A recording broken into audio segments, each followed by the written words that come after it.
Bienvenidos a un nuevo capítulo acá en Operación Crimen. El 29 de diciembre de 2024 en Aguachica, Cesar, ocurrió una de las masacres más impactantes acá en Colombia. La familia Lora Rincón fue asesinada a sangre fría mientras cenaban en un restaurante. Quiero presentarles a Héctor Sarasi, reconocido periodista y cronista con experiencia en medios digitales y televisión. Su trabajo se enfoca en relatar historias de impacto social y crónica roja, recorriendo Colombia para documentar realidades poco visibilizadas. Ha llevado a cabo una investigación exhaustiva sobre Zaida Sánchez, conocida como La Diabla, una figura vinculada al crimen organizado en Colombia. Te conozco hace tiempo, trabajamos juntos en Testigo Directo. Te agradecemos mucho por aceptar esta invitación. El doctor Belisario en este momento no nos acompaña por temas laborales, pero estará con nosotros el próximo capítulo. Héctor, bienvenido. Valentina, muchas gracias. ¿Cómo comienza esta investigación de alias La Diabla y pues todo el tema de la familia Rincón? La historia comienza o se desata cuando matan a los pastores en Aguachica Cesar al mediodía del 29 de diciembre. Ellos fueron matados por un sicario que mató a Marlon Lora, mató a la mamá, Yurlay, mató a la hija, Ángela Natalia, y mató a Santiago, las 4 personas. Eso desató un escándalo porque fue un crimen que conmocionó no solo a Aguachica, sino Colombia. Con ese hecho se empezó a tejer toda una historia criminal, con unos antecedentes y con unos desarrollos. Con unos antecedentes es por un crimen que había sucedido 2 días antes en el Banco Magdalena, 2 horas 20 minutos de Aguachica, el crimen de Alexander González Pérez, conocido como alias El Calvo, surge y dice, bueno, ¿qué tiene que ver el crimen de Alexander con los pastores? Muy sencillo, Alexander es el marido, en ese momento, de Zaida Andrea Sánchez Polanco, alias La Diabla, una mujer que vincularon inmediatamente con el crimen de los pastores. Ella se encontraba en ese lugar, Jugos y Bebidas, se llama ese negocio en Aguachica, queda en la carrera 30, con calle Quinta en Aguachica, un sector céntrico en la salida de Aguachica rumbo o al interior del país o a la costa. Entonces, Zaida estaba allí. Todo el mundo dijo, ella lo mandó a matar.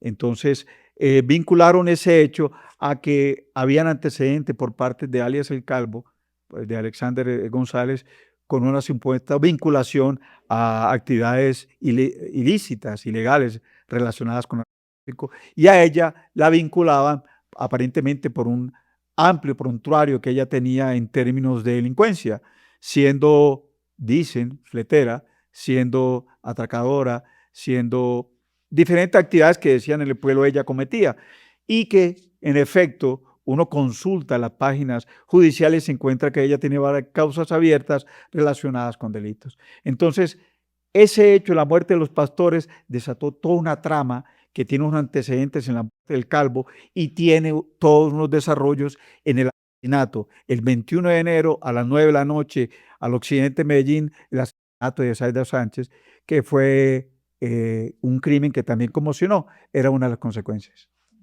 Zaida, ¿a qué se dedicaba? Cuéntanos un poco de qué información hay de alias La Diabla. Zaida Andrea es una mujer de 27 años que como antecedente tenía varias causas abiertas. Una en el 2021 por homicidio y otra en el 2017 por relacionada con hurto o algo así, si mal no estoy.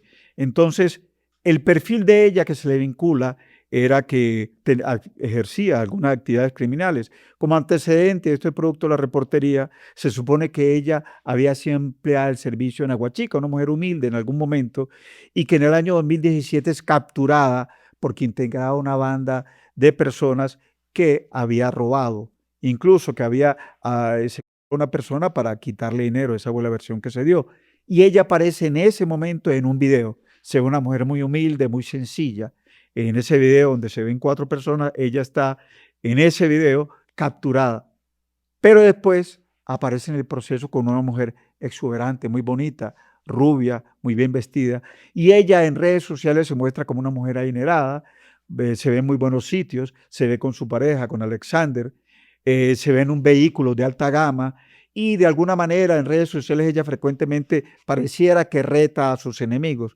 un video muy popular que se hizo ella, donde ella dice, yo tengo para ti, para ti y para ti. ¿Verme con la cara agachada? No, mi amor, tengo para ti y para todos. Entonces, el perfil criminal de ella se desata cuando se hace masacre, las indican a ella y ella empieza a ser una figura relevante para los medios de comunicación.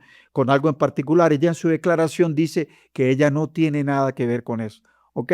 Aun cuando las autoridades ya con el tiempo las indican de que ella tiene también trata de blancas y cierto vínculo con actividades ilícitas. Ok, por otro lado, también una de las personas que más hemos escuchado, él es alias El Calvo. ¿Él quién es? Alexander González Pérez es un muchacho de 37 años, padre de 2 hijos, que nace en San Alberto. Fue un hombre adinerado, me dice su familia, que siempre tuvo mucho dinero. Vivió en Cajicá, tuvo una mansión de más de 2.000 millones de pesos, tenía muchos vehículos, se dedicaba como actividad, me dice la familia, a la venta y compra de coches y de remates por parte de entidades bancarias. Él se dedicaba a ese negocio. Entonces me dijeron, amenazó mucha fortuna. Era un muchacho, me dice la familia, muy correcto, pero en algún momento empezó a tener unas relaciones personales, dice la familia, no muy sanas. Y esas familias llevaron a que primero se vinculara con una mujer y después de esa mujer se vinculara con Zaida y empezara a tener un mundo, parece, muy fuerte vinculado con actividades ilícitas de narcotráfico. Aun cuando él no está procesado, él no tiene ninguna causa abierta por narcotráfico, ni nada de eso, ese es el rumor que hay. La realidad de su familia es que la familia quiere colocar de alguna manera la cosa en su sitio. Para él, este muchacho, si bien había cometido errores, él no era el gran capo que en algún momento ha mostrado o dicen. En este momento, ¿cuál es la hipótesis más verídica que hay de este caso? Mira, te llevan antecedentes. Hay 3 hipótesis en relación con este caso. El caso de la muerte de los pastores. La primera, que fue un ajuste de cuentas en el cual estaría involucrado Zaida por reclamarle a él un dinero, ¿ok? Porque supuestamente el pastor le estaba manejando algún tipo de actividad alias el Calvo. Esa es la primera hipótesis. La segunda hipótesis es que fue una confusión, en el particular porque iban a atacar a alias del Habla, le iban a matar y la hija, Ángela Natalia, la hija del pastor, vestía lo mismo, es decir, la camisa blanca, el pantalón negro, igual que Zaida. Entonces, Ángela Natalia y la diabla vestían igual, hubo una confusión y terminaron acribillando al pastor y a su familia. Básicamente son esas 2 hipótesis, aun cuando hay una tercera, pero la que se cogió la autoridad es la segunda hipótesis. Hubo una confusión. El sitio, cuando llega a matar a Zaida, se confunde y mata a la familia de Laura Rincón.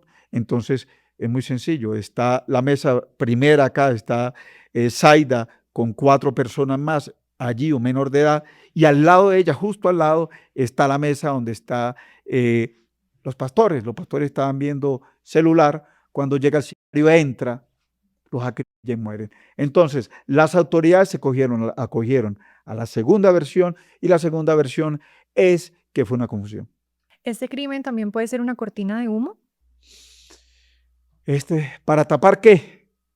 Lo que pasa es que yo pienso que no puede caer en el mundo, no debiera caer en el mundo de las especulaciones. ¿Cortina de humo de qué? De que hay corrupción en las autoridades, que hay corrupción en diferentes estamentos. Entonces, yo en mi caso particular no caigo en la especulación. Yo lo que te voy a referir en este momento es que la segunda hipótesis fue la que las autoridades acogieron, que fue una confusión. ¿La diabla dejó alguna información antes de su asesinato? La diabla Zaida, tengo entendido que se presentó a las autoridades más. Ella se presentó a las autoridades, la requirieron para que ella hablara en torno a la situación. Ella dice que no tiene nada que ver y de alguna manera ella más o menos da la idea de que fue una cortina de humo. De otros es a ella. Lo que pasa es que no tengo los elementos para decir a qué se refería ella, pero ella sí dijo que ella de alguna manera era chivo expiatorio de otro asunto. ¿Cuál? Lo desconozco totalmente. ¿Hay información de quiénes la asesinaron a ella? Bueno, la hipótesis que lanzan las autoridades que fue una cuenta de cobro de gente de la costa. Esa es la versión oficial. Y que utilizaron una oficina de cobro con asiento en Cúcuta y con asiento en Barranquilla. Por eso, varias de las personas capturadas están en Cúcuta y unas cuantas vienen de Barranquilla. El operativo es mucho más amplio que la gente conoce. En este crimen, las autoridades revisaron más de 80 cámaras de seguridad y tuvieron 700 horas de grabación. Aguachica no tiene un sistema de seguridad como tal sustentado en cámaras, no. Entonces ellos tuvieron que ir a empresas de tecnología, a llanterías, a almacenes, para intentar identificar cuál fue la ruta de cada quien. Entonces establecieron la ruta de los pastores, establecieron la ruta de Zaida y establecieron la ruta de los sicarios. Se dieron cuenta que la ruta de los sicarios nunca coincidió con la ruta de los pastores, es decir, los pastores venían desde su casa, que queda en el norte de Aguachica, y llegaron hasta esa parte céntrica donde queda el negocio. Nunca hubo como que se cruzaran esas líneas, pero sí hubo un cruce muy notorio por parte de los sicarios con el desplazamiento de la Diabla de Zaida Andrea en Aguachica. Un ejemplo, ellos se reúnen en un restaurante en las afueras de Aguachica, uno que da a la Ruta del Sol, los sicarios, para planear o coordinar cómo va a ser el crimen. Y el acercamiento que ellos hacen inicialmente en el entorno de la funeraria. La ruta que toman los sicarios va de un establecimiento en Aguachica hasta donde está la funeraria. Ellos circundan y le dan la vuelta a esa funeraria. Incluso en algún momento hay una fotografía donde se ve que los sicarios se paran unos 100 metros de la funeraria y están atentos, ¿ok? Para que la gente entienda un poco más que falta por conocer. Hay 2 vehículos y 2 motocicletas. 2 carros, un Nissan March y un Toyota Corolla, aparentemente vinculados porque eso lo muestra en la cámara de seguridad, y hay 2 motocicletas, una Suzuki y una Yamaha. En la Yamaha van los sicarios y en la Suzuki, en la otra, va la persona que se llama, ellos definen marcadores. Entonces, el operativo por parte de las personas, los delincuentes, está sustentado como mínimo en 2 motocicletas y en esos 2 carros. Esos son los que están circundando esa zona. Pero ¿qué pasa? Cuando ellos parece ser se dan cuenta de que Zaida ha salido de la funeraria para unas 6 calles más o menos donde está el restaurante, se desplaza y se da el contacto. Y ahí es donde le da más sustento a que fue una confusión el hecho de que todas las líneas siempre convergieran entre entre Zaida Sánchez y los sicarios y no convergieran nunca con los pastores. Entonces, esa es la versión sustentada con base en las cámaras de seguridad y las investigaciones, aun cuando hay otra fuente. Yo tengo como fuente una persona que es la persona que estaba con Ali la Diabla. La Diabla estaba con 5 personas, 2 adultos mayores, un menor de edad y una cuarta persona, más ella 5. Por eso en la mesa de ella hay 5 personas. Esa persona con la que está Zaida es la que conduce el vehículo. Él no es el escolta, él no tiene ningún cargo, él simplemente tiene cierta vinculación con alias el Calvo. Esa es la realidad de ese conductor. Él no tiene nada que ver con eso, pero él presencia el crimen. Él ve cuando entra el sicario y hace un tiro al piso, se le escapa, y después empieza a acribillar a uno. El primero que mata con un tiro es al padre, a Marlon Lora, después a la madre, por eso ellos quedan en la silla. Y la hija y el hijo intentan reaccionar, por eso Ángela Natalia quiere tirar al piso, cuando ve los tiroteos se tira, intentando ir, no puede. Y el muchacho, que fue el último que mataron, reacciona, igual lo matan en el sitio, él queda herido en el sitio. Él muere posteriormente en Bucaramanga. Entonces, Zaida en ese momento, cuando se da el ataque, ella corre una cuadra larguita donde queda un hospital. Se esconde en el hospital. Y ella, muy asustada, ve que al momento llega como la persona que estaba conduciendo el vehículo, se da cuenta que ella se va para el hospital, esa persona se va a pie. Y Zaida, muy desesperada, le dice, vámonos. Tiene miedo. Entonces él va toma el vehículo de Zaida, que es una camioneta blindada, es una Toyota Sahara, creo que es el vehículo, y la recoge. Ella en su desespero, en su susto, pasó lo siguiente, que es lo que nunca se ha narrado y que por primera vez van a conocer. Cuando Zaida está corriendo, el sicario parece ser, se da cuenta de que ha matado a quien no debía de matar. Esto es un soporte más de que fue una confusión. Entonces, uno de los sicarios que va en la moto le señala a Zaida que va corriendo y le dice que es ella. Este sicario le hace un tiro y es el tiro que queda en la fachada del hospital. Eso se detectó un mes después. No estuvo dentro de la investigación, pero se detectó. Entonces, Zaida se siente presionada por la situación. Primero, porque la están buscando, parece ser, para matarla. Y segundo, porque ya está haciendo foco quién es Zaida Sánchez. Ese día yo estaba en Aguachica, yo fui al entierro de ellos, y a mí me hablaron de Zaida. Me dijeron, detrás de todo esto está Zaida. Entonces, cuando yo me enteré el contexto de ella, que era una prestamista, era una mujer bastante decidida para ejecutar cosas, me doy cuenta que quizás hay una persona que se me está hablando, que es Zaida Sánchez. Posteriormente aparece el remoquete que alguien le da o le dan como la diabla, pero el simple nombre de ella es Zaida Andrea Sánchez, la madre de un joven de 9 años. Yo siempre he querido conocer la historia de ella, saber quién es realmente ella, porque es que en la vida la gente no es buena y mala, tiene sus matices. Entonces siempre me he quedado con esa inquietud de hablar. He logrado tener el perfil de Alexander, de saber que detrás de esa persona que todos ven como criminal hay un ser humano con errores y aciertos. No estoy defendiendo a nadie, aclaro, pero sí me gustaría que esas personas que son sindicadas de tanto se conociera la realidad. Entonces, te termino la historia. Zaida se va para la funeraria y entierra al calvo, porque que ella estaba en Aguachica era por el entierro de su pareja, con quien había entablado una relación 4 años antes, cuando me dicen, ellos estuvieron presos en la estación de policía de Aguachica. Alexander, por un delito, creo que está relacionado con porte de armas o algo así, y ella por algo de su actividad que lleva adelante, su actividad al margen de la ley. Ahí se conoce y parece ser, generan una relación. Ella tiene un hijo, con el paso del tiempo parece ser tiene una propiedad en Aguachica, vive en la afuera de Aguachica, con Alexander, y parece ser que él va a dejarla a ella, y se da el crimen en ese momento en el Banco Magdalena de Alexander. Cuando matan a Alexander, ella se encuentra en la zona. Parece ser que ella le dijo a Alexander, sácate 100 millones que vamos a hacer un negocio en Aguachica.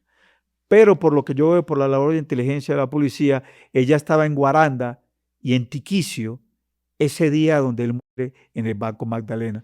Entonces, no tengo tanta certeza como me dijo una fuente que estuvieran los dos juntos, pero lo cierto es que una de las fuentes los une, que están los dos juntos, y se indica a la Zaida de tener que ver con la muerte de él, pero por otra parte la labor de inteligencia dice de que ella estaba en Guaranda y duerme esa noche en una población que se llama Tiquicio, al interior de la depresión momposina, por así decirlo, en proximidades de Aguachica, Cesar, para los que no conozcan mucho Colombia. ¿Qué tan poderosa pudo haber sido esta mujer Zaida alias la Diabla? El poder que da el dinero. El poder que da el dinero. Yo creo que ella cometió, y esto es una opinión mía, no suelo comentarla, pero de exhibirse mucho en redes sociales y tenía un alto perfil criminal. Yo creo que ella, de alguna manera, se mostraba muy poderosa en redes sociales, pero la realidad es distinta. Quizás hay personas que tienen más poder que ella, que están atrás de ella. Y ella quizás cometió el error de exhibirse mucho. Si fuera una gran capo, no debe haberse exhibido como es que exhibió. Entonces, no sé si era una gran capo o no. Lo que sí sé es que murió huyendo y no murió quizás dando un combate como se espera que uno de una persona que permanentemente dice que está atacando. Entonces, te resumo con esto, murió huyendo. Zaida muere de alguna manera, de la manera indefensa, no, corrió y la mataron, le pegaron un par de tiros, si mal no estoy. Alguien en Medellín me decía que le pegaron 2 tiros. Uno específicamente es el que la mata. No tuve acceso al informe de medicina legal, pero la fuente es de absoluta credibilidad. Héctor, el cadáver de Zaida en este momento, ¿dónde está? Mire, eso es lo más curioso que pasa. Zaida nace en Gamarra y vive en Aguachica Cesar. Muere en Medellín, exactamente en el barrio Naranjal, en la calle, en la 70, cerca al estadio de fútbol, por así decirlo, para que la gente se ubique. Y ella es enterrada en Caucasia, Antioquia. Caucasia es el eje del clan del Golfo, dicen. ¿Por qué se la llevan allá? Ella fue enterrada anónimamente en un cementerio que está en la salida de Caucasia a Planta Rica. Allá enterraron en el más absoluto silencio a Zaida. La enterró su mamá. Lo mismo que Alexander. Fueron con una paradoja. Alexander está enterrado al lado de los pastores. Alexander es la tumba 64, la 65 es otra tumba, y la 66 en Marlon, 67 en Yurlay, la 68 es Ángela Natalia y la 69 es Santiago. Ironía de la vida. La persona que generó toda esta situación está enterrado al lado de los pastores. Es una contradicción. Ahorita que mencionas esto, mencionaste también que estuviste en el entierro. ¿Qué pasó ese día? ¿Qué viste? Una sociedad conmovida. El crimen de los pastores fue absolutamente conmovedor para Aguachica. Yo, que he sido reportero durante tantos años, nunca había visto en el pasado reciente un entierro tan nutrido. Calles y calles llenas de personas llorando a los pastores. Fue algo que de alguna manera generó un drama muy fuerte en Aguachica Cesar. Entonces, en el caso de los pastores fue algo que dividió un antes y un después la historia de Aguachica. En la investigación que hiciste, ¿qué otros detalles viste que te llamaran la atención? Muchos detalles, muchos detalles. Yo pienso que primero lo que ha muerto en esta investigación es la verdad. ¿Me explico? Dos, los delincuentes también tienen derecho a contar su historia. La vida no es de buenos y malos. Todo tiene sus matices. Entonces yo creo que lastimo, como dicen, no poder conocer la historia tanto de esta señora Saint Andrea y de este señor Alexander, porque independiente de lo que haya sido ellos, también hay que contar la historia de esa persona. Pero, por ejemplo, en el caso de la hipótesis del pastor como lavador de activos, de testaferro, lamento mucho esa imagen que dan de los pastores por esta realidad que quiero contarles a ustedes. Mire, yo estuve en la casa donde viven los pastores en Villa Paraguay, en Aguachica. Allí se encuentra la iglesia que él regentaba. Príncipe de Paz se llama la iglesia, es una comunidad que en Aguachica como mínimo tiene 2 sedes, una en el centro, a 1,25 cuadras donde mataron los pastores, y la otra en un barrio que en su momento fue invasión, pero que ha avanzado un poco, pero no deja de ser humilde, que es el barrio Villa Paraguay. Entonces me puse a ver la casa donde vivían los pastores. La sede de su iglesia es muy humilde, y no se diga la casa. La casa es un espacio que tiene un cuarto principal, 2 cuartos pequeños y una cocina. Está sin revocar las paredes, no tiene cielo raso, no tiene ventanas. Es una casa que en verdad es muy humilde. Entonces yo me digo, si este era el testaferro de unos personajes que tenían mucho dinero, ¿por qué este era tan pobre? Y mucha de la gente que me habla de Marlon, hablan de un tipo entregado a ayudar a la gente pobre. Ahora, yo hablé en exclusiva con la mamá del pastor, Ángela Barrera, una mujer muy sufrida que durante toda su vida ella educó a sus 2 hijos con una máquina de coser. Y a ese muchacho no le enseñó a ser bandido. Ella, por lo que me decía y por lo que vi, lo enseñó buenos principios y valores, y quizás lo que uno ve en ese contexto, sin pecar de cauto obviamente, es una madre que quiso educar muy bien a sus hijos, y él de alguna manera le hacía honor a eso, sí, habiendo sido pastor. Yo no digo que no tuviera errores, ni quiero ser yo defensor de nadie, ni de los unos ni de los otros, pero me parece que en el caso de este señor Marlon, él lo que hacía era luchar por sacar adelante esa iglesia y ayudar a mucha gente que con sus actividades. Es más, era quien veía por su mamá. Y su mamá sabe quién la ayuda hoy día. A ese muchacho que tratan de bandido, que yo no puedo ayudarlo. Esa iglesia es la que le da la comida. Entonces, si fuera un tipo que amasó una gran fortuna, ¿por qué no tenía también a su familia? Quizás no era lo que dicen que fue. ¿Qué lecciones te ha dejado toda esta investigación, Héctor? Que uno como periodista a veces es más esforzado en preguntar. Sí, uno peca incauto, pero hay que preguntar, hay que ir un poco más allá. El bandido no es tan bandido ni el bueno es tan bueno. Entonces, es ir más allá, es preguntar, sobre todo respetar a la gente. Porque así sea una persona bandida, hay que preguntarle, también darle la oportunidad. Y así sea una persona buena, también hay que preguntarle. Me deja como lección de que debemos siempre buscar los matices. Hay veces hacer reportería es arriesgado, hacer la reportería de esta historia es profundamente arriesgado, porque detrás de esto quizás hay personajes que no les gusta lo que uno diga, eh, pero hay que arriesgarlo en ocasiones. Y yo creo que yo estuve en Aguachica, he estado 2 veces en Aguachica haciendo reportería. No ha sido sencillo hacer reportería porque la prudencia es lo primero que uno tiene que guardar. Uno no es héroe absolutamente nada, pero yo creo que era buscar los protagonistas y vengan, cuéntenme. Fue en Aguachica, fue en Caucasia, estando en la tumba, nosotros damos la exclusividad de dónde está Zaida, averiguar en Medellín. Pero sí me gustaría, y lección que me quedaría a mí, preguntemos. Y a la gente que tiene que contar, cuente. El que es bandido hable, pero también el que es bueno cuente. Cada quien que tenga una verdad, cuéntela y que la defiendan a capa y espada. Pero es hablando que uno defiende las verdades, no es intimidando ni matando personas. Entonces, me queda experiencia que ha sido una reportería muy compleja. Esto no se trata de que yo aparezca, mira, soy fulano y cuénteme, no. Es una prudencia tremenda la que te digo que tener para indagar. Entonces, creo que en ocasiones hay que arriesgar, pero también a la gente que uno le pregunta, contar. Héctor, gracias por tu tiempo y por haber aceptado nuestra invitación. A ustedes, Operación Crimen, que les deseo mucha suerte y que verdad que quede como reflexión que el periodismo no es para lucirse, el periodismo es para llevarle a la gente la verdad de otros que no pueden contarla. Así es. Soy Héctor Sarasti, cronista y periodista del programa Testigo Directo y de Alerta Crónica. Los invitamos a que vean todas las historias de Alias la Diabla en Testigo Directo y en Alerta Crónica. Yo soy Valentina Stupiñán. Para más contenido exclusivo, síganos en todas nuestras plataformas digitales. Los esperamos en el próximo capítulo acá en Operación Crimen.